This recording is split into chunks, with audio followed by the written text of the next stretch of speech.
Amazina ye yiswe n'ababyeyi ni Victoria Nganira Mukantagara. Reka mbanze mbahe ikaze njyewe nitwa Sharon. Uyu ni umunyamakuru w'intangarugero wakoreye igihe kirekire kandi gihagije radiyo y'igihugu ariyo radiyo y'u Rwanda. Yayikoreye kuva mu mwaka w'igihumbi kimwe magana cyenda mirongo itandatu na kane nuko aza gusezera ku mugaragaro izuba riva mu mwaka w'ibihumbi bibiri n'icyenda.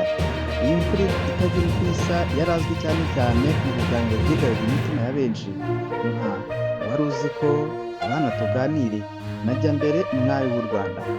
Uyu mubyeyi rero yitabye Imana tariki ya 3 Kanama 2010 mu bitaro bya Kanombe ho mu mujyi wa Kigali. Icyo gihe umuryango we wabwiye itangazamakuru ko yazize uburwayi ataramaranye igihe kinini kuko ngo yari afite ikibazo cyo kudahumeka neza. Mu buzima bwe yaranzwe no gukunda akazi cyane by'intangarugero. Victoria Nganira yari yaravukiye mu karere ka Kamonyi mu mwaka w'ibihumbi kimwe magana cyenda mirongo ine, maze nuko amashuri abanza ayigira n'ubundi muri aka karere. Gusa yisumbuye yayakomereje mu burengerazuba bw'u Rwanda, aho ni ku Gisenyi ahitwa i Muramba mu ishuri nderabarezi.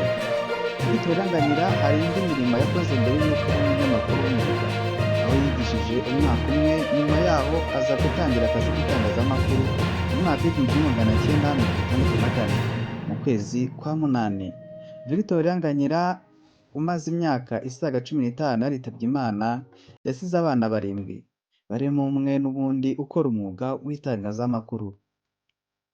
Uyu uri ku ifoto mubona nabasangije nta wundi ni nyakwigendera Victoria Nganira, wamumenye cyane cyane muri Bana Tuganire ndetse na wari uzi ko.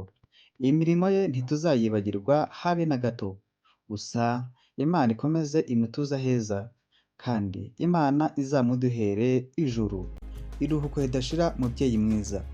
Iyi ni Sharova News Press.